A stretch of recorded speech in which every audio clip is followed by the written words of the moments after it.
Hello everyone, welcome to 4 hours study. दोस्तों, daily current affair में आज हम देखेंगे 25 अक्टूबर 2023 के करंट अफेयर्स के कुछ महत्वपूर्ण सवालों को। अगर आप किसी भी एग्जाम की तैयारी करते हैं तो ये वीडियो आपके लिए महत्वपूर्ण है, इसलिए पूरा वीडियो आप ध्यान से देखना। तो चलिए शुरू करते हैं कल के रिवीजन क्वेश्चन से। तो कल हमने देखा था चालू वित्त वर्ष की पहली छमाही में जो अमेरिका है अपने देश भारत का सबसे बड़ा कारोबारी भागीदार बना है। पैरा एशियन गेम्स 2023 में भारतीय ध्वजवाहक अमित सरोवा और पारुल परमार ये दोनों ध्वजवाहक हैं। क्रिकेट विश्व कप में 2 बार 5 विकेट हॉल लेने वाले पहले गेंदबाज मोहम्मद शमी बने हैं। 17 अक्टूबर 2023 को golden peacock award REC limited को दिया गया है। मध्य प्रदेश के मंडला गांव को अभी UNWTO में शामिल किया गया है। गाइडेड मिसाइल डिस्ट्रॉयर वाला तीसरा स्टील्थ युद्धपोत इम्फाल भारतीय नौसेना में शामिल किया गया है। पहले भारतीय सैन्य विरासत महोत्सव का उद्घाटन केंद्रीय रक्षा मंत्री राजनाथ सिंह के द्वारा किया गया है। पराग देसाई, जिनका अभी हाल ही में निधन हुआ, वे बाघ बकरी चाय कंपनी के मालिक थे। देश के पहले अग्निवीर शहीद गाव थे अच्चल लक्ष्मण महाराष्ट्र राज्य से थे। तीसरी बार यूनाइटेड स्टेट शतरंज चैंपियन फबियानो करुआना बने हैं। पहला क्वेश्चन है, देश का पहला nano liquid DAP fertilizer plant कहाँ शुरू हुआ है? तो इसका उद्घाटन अभी केंद्रीय गृह मंत्री अमित शाह के द्वारा गांधीनगर गुजरात में किया गया है। आंसर ऑप्शन नंबर बी है, गांधीनगर। गृह मंत्री अमित शाह ने 24 अक्टूबर को गुजरात के गांधीनगर के कलोल में भारत के पहले नैनो लिक्विड DAP यानी di ammonium phosphate fertilizer plant का उद्घाटन किया है। इस दौरान केंद्रीय रसायन और उर्वरक मंत्री मनसुख मंडाविया भी मौजूद थे। इस प्लांट को Indian farmers fertilizer cooperative limited यानी इफ्को ने स्थापित किया है। इफ्को की नैनो लिक्विड DAP फर्टिलाइजर में 8% नाइट्रोजन और 16% फास्फोरस है। इस फर्टिलाइजर की 500 ml की एक बोतल 45 किलो यूरिया के बराबर है। नैनो लिक्विड DAP लगभग 50 किलो फास्फोरस फर्टिलाइजर को रिप्लेस कर सकता है। 2021 में इफ्को ने दुनिया के पहले नैनो यूरिया फर्टिलाइजर का पेटेंट अपने नाम कराया था। इफ्को ने अभी हाल ही में अमेरिका को लिक्विड यूरिया एक्सपोर्ट करने के लिए एग्रीमेंट पर साइन किया है। इफ्को दुनिया की सबसे बड़ी उर्वरक सहकारी संस्था है। इसके अध्यक्ष दिलीप संघानी हैं और इफ्को की शुरुआत हुई थी 1967 में 67 मेंबर्स के साथ। अब बात करें गुजरात के बारे में, तो इसकी राजधानी गांधीनगर, मुख्यमंत्री भूपेंद्र भाई पटेल हैं, राज्यपाल आचार्य देवव्रत हैं। नेक्स्ट, हॉस्पिटल सर्विस की DG बनने वाली पहली महिला एयर मार्शल कौन बनी है? तो ये साधना सक्सेना नायर बनी है। आंसर है ऑप्शन नंबर बी, साधना सक्सेना नायर। भारतीय वायुसेना की अफसर एयर मार्शल साधना सक्सेना नायर 23 अक्टूबर को मिलिट्री हॉस्पिटल सर्विस की डायरेक्टर जनरल या DG बनाई गई हैं। साधना इस पद को संभालने वाली पहली महिला अधिकारी बन गई हैं। साधना और KP Nair air marshal rank तक पहुंचने वाले देश के पहले कपल भी बन गए हैं। साधना वायुसेना की दूसरी महिला मेडिकल ऑफिसर हैं जो एयर मार्शल रैंक तक पहुंची हैं। उनके पति KP नायर 2015 में इंस्पेक्शन एंड फ्लाइट सेफ्टी के DG पद से रिटायर हो चुके हैं। 2002 में Padma Bandopadhyay air marshal rank हासिल करने वाली पहली महिला अधिकारी बनी थी। अब नेक्स्ट क्वेश्चन है, बेस्ट ग्रीन मिलिट्री स्टेशन पुरस्कार 2023 किसे प्रदान किया गया है? तो 2023 का यह पुरस्कार उधमपुर सैन्य स्टेशन को दिया गया है। आंसर है ऑप्शन नंबर सी, उधमपुर सैन्य स्टेशन।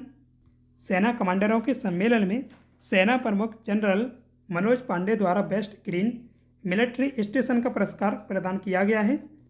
देहरादून मिलिट्री स्टेशन ने दूसरा सर्वश्रेष्ठ पुरस्कार हासिल किया है। बीकानेर मिलिट्री स्टेशन को सर्वश्रेष्ठ परिवर्तनकारी स्टेशन के लिए पुरस्कार दिया गया है।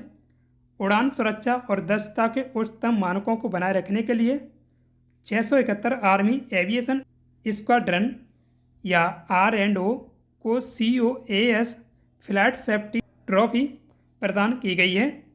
सेना कमांडरों का सम्मेलन 16 से 20 अक्टूबर 2023 तक नई दिल्ली में आयोजित किया गया था। Abu Dhabi masters badminton 2023 female singles का खिताब किसने जीता है? तो ये खिताब उन्नति हुडा के द्वारा जीता गया है। आंसर ऑप्शन नंबर बी है, उन्नति हुडा। उन्नति हुडा ने सामिया इमाद फारूकी को हराकर अबू धाबी मास्टर्स बैडमिंटन 2023 महिला एकल का खिताब जीता है। उन्नति हुडा ने दूसरी बार BWF super 100 world tour title अपने नाम किया है।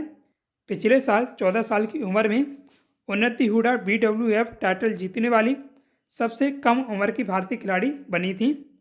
यह टूर्नामेंट UAE की राजधानी अबू धाबी में खेला गया था और इसका आयोजन वर्ल्ड बैडमिंटन फेडरेशन या BWF के द्वारा कराया जाता है और BWF की स्थापना 1934 में हुई थी।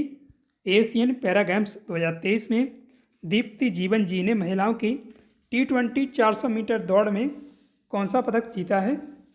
तो उनके द्वारा स्वर्ण पदक जीता गया है। आंसर है ऑप्शन नंबर बी, स्वर्ण पदक। दीप्ति जीवन जी ने 24 अक्टूबर एशियन पैरा गेम्स 2023 में महिलाओं की T20 400 मीटर दौड़ में भारत के लिए गोल्ड मेडल जीता है। दीप्ति ने 56.69 सेकंड में दौड़ पूरी कर एक नया रिकॉर्ड बनाया है। पैरा एशियन गेम्स 2023 का आयोजन चीन के होंगजू में किया जा रहा है और पैरा एशियन गेम्स का ये चौथा संस्करण है। और पैरा एशियन गेम्स का प्रारंभ कब हुआ था? 2010 में। RBI गवर्नर शक्तिकांत दास को global finance central banker report card 2023 में कौन सी रेटिंग मिली है? तो इन्हें A+ रेटिंग मिली है। आंसर ऑप्शन नंबर सी है, A+। 14 अक्टूबर को भारतीय रिजर्व बैंक के गवर्नर को टॉप सेंट्रल बैंक के ग्लोबल अवार्ड से नवाजा गया है। 2023 में शक्तिकांत दास को global finance central banker report card 2023 में A+ की रेटिंग मिली है। RBI गवर्नर शक्तिकांत दास ने टॉप सेंट्रल बैंकर का ग्लोबल अवार्ड मोरक्को जाकर रिसीव किया है। दास के अलावा स्विट्जरलैंड के सेंट्रल बैंक के गवर्नर जे जार्डन और वियतनाम के गवर्नर गुएन थी होंग को भी A+ ग्रेड दिया गया है। सेंट्रल बैंकर रिपोर्ट कार्ड 1994 से ग्लोबल फाइनेंस द्वारा हर साल प्रकाशित किया जाता है। यह रिपोर्ट A से लेकर F ग्रेड तक तैयार की जाती है। A+ रैंक मिलने का मतलब है कि किसी को एक्सीलेंस परफॉर्मेंस के लिए दिया गया है, जबकि F का मतलब है असफलता के लिए दिया जाता है। महंगाई को कंट्रोल करने, अर्थव्यवस्था विकास लक्ष्य, करेंसी स्टेबिलिटी और ब्याज दर मैनेजमेंट के आधार पर A से F तक ग्रेड दिया जाता है। अभी जून में शक्तिकांत दास को सेंट्रल बैंकिंग अवार्ड 2023 में best governor of the year award से भी नवाजा गया था। साइबर अपराध के खिलाफ CBI ने कौन सा ऑपरेशन शुरू किया है? तो CBI के द्वारा यह ऑपरेशन चक्र 2 लॉन्च किया गया है। आंसर ऑप्शन नंबर बी है, ऑपरेशन चक्र 2। ऑपरेशन चक्र 2 का उद्देश्य है भारत में संगठित सक्रिय साइबर फाइनेंस क्राइम को जड़ से खत्म करना। CBI की स्थापना 1 अप्रैल 1963 को हुई थी और इसका पूरा नाम सेंट्रल ब्यूरो ऑफ इन्वेस्टिगेशन है। CBI के मुख्यालय नई दिल्ली में स्थित है और वर्तमान में इसके महानिदेशक प्रवीण सूद हैं, जिनकी नियुक्ति 25 मई 2023 को हुई है। CBI भारत सरकार की प्रमुख जांच एजेंसी है। यह आपराधिक एवं राष्ट्रीय सुरक्षा से जुड़े विभिन्न प्रकार के मामलों की जांच करने के लिए लगाई जाती है। हाल ही में किस राज्य या केंद्र शासित प्रदेश ने प्रीमियम बस एग्रीगेटर योजना की घोषणा की है? तो इसकी मंजूरी अभी दिल्ली सरकार के द्वारा दी गई है। आंसर है option number C, Delhi. Delhi में जल्द ही ऐप आधारित प्रीमियम बस सेवा शुरू होगी। दिल्ली सरकार ने प्रीमियम बस एग्रीगेटर योजना की मंजूरी दे दी है। इस अवसर पर मुख्यमंत्री अरविंद केजरीवाल ने कहा है कि दिल्ली में यातायात जाम और वायु प्रदूषण को कम करने के उद्देश्य से प्रीमियम बस एग्रीगेटर स्कीम लाने का प्रयास कर रहे थे। केजरीवाल ने बताया कि लग्जरी बसें पूरी तरह से वातानुकूलित होंगी। पूरी तरह से वातानुकूलित ये बसें वाईफाई, GPS, CCTV की सुविधा से लैस होंगी। इन बसों में सीट डिजिटल बुक करानी होगी। ऐप पर जाकर कोई भी इन बसों में अपने लिए सीट बुक कर सकेंगे। किराए का भुगतान केवल डिजिटल माध्यम से ही किया जा सकेगा बस के अंदर टिकट नहीं मिलेगा। बिशन सिंह बेदी किस खेल से संबंधित थे जिनका अभी हाल ही में निधन हुआ? तो बिशन सिंह बेदी भारतीय क्रिकेट टीम के पूर्व कप्तान थे। आंसर है option number A cricket. Bishan Singh Bedi भारतीय क्रिकेट टीम के पूर्व कप्तान और जम्मू कश्मीर क्रिकेट टीम के मुख्य कोच भी रहे थे। बिशन सिंह बेदी ने भारत के लिए 67 टेस्ट मैच और कुल 266 विकेट लिए हैं। उन्होंने 22 टेस्ट मैचों में भारत की कप्तानी की है। बिशन सिंह बेदी की बेटी नेहा बेदी ने अपने पिता की जिंदगी पर सरदार ऑफ स्पिन नामक किताब भी लिखी है। हाल ही में किस देश के पूर्व राष्ट्रपति और नोबेल शांति पुरस्कार विजेता मार्टी आहतिसारी का निधन हुआ है? तो वे फिनलैंड के पूर्व राष्ट्रपति थे। आंसर है ऑप्शन नंबर सी फिनलैंड।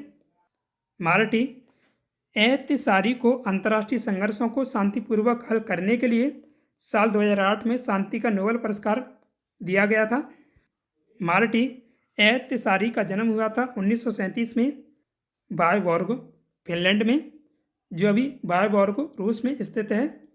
साल 1987 से 1991 तक आहतिसारी प्रशासन और प्रबंधन के लिए यूनाइटेड नेशंस यानी यूएन के अंडर सेक्रेटरी जनरल रहे थे। वह 1 मार्च 1994 से 29 फरवरी 2000 तक फिनलैंड के 10वें राष्ट्रपति रहे हैं। और बात करें फिनलैंड के बारे में तो इसकी राजधानी हेलसिंकी और मुद्रा यूरो है। ये यूरोप महाद्वीप में स्थित है। और फिनलैंड के राष्ट्रपति कौन हैं? साउली निनिस्तो। और इसके प्रधानमंत्री पेटेरी ओर्पो हैं। तो आज के इस वीडियो में बस इतना ही। अब जानते हैं कल वाले सवाल का सही जवाब। सवाल था अमेजन नदी दक्षिण अमेरिकी महाद्वीप के किस देश से निकलती है? तो ये नदी पेरू से निकलती है। आंसर है ऑप्शन नंबर बी पेरू। नील नदी पेरू में मांटोरो नदी से निकलती है। यह पेरू में उत्पन्न होती है और इक्वाडोर, कोलंबिया, वेनेजुएला और बोलीविया और ब्राज़ील से होकर बहती है। यह अटलांटिक महासागर में जाकर मिलती है। अमेजन नदी दक्षिण अमेरिका की सबसे लंबी नदी है और लगभग 6400 किलोमीटर की लंबाई के साथ यह दुनिया की सबसे बड़ी नदी है। अमेजन नदी नील नदी के बाद दुनिया की दूसरी सबसे लंबी नदी है। पानी के निर्वहन की मात्रा के हिसाब से अमेजन नदी दुनिया की सबसे बड़ी नदी है।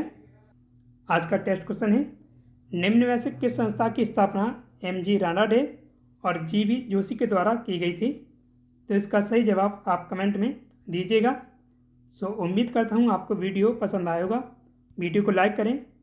साथ ही डेली करंट अफेयर्स के वीडियो पाने के लिए अपने 4 आवर्स स्टडी चैनल को सब्सक्राइब भी कीजिएगा। Thanks for watch this video. जय हिंद, जय भारत।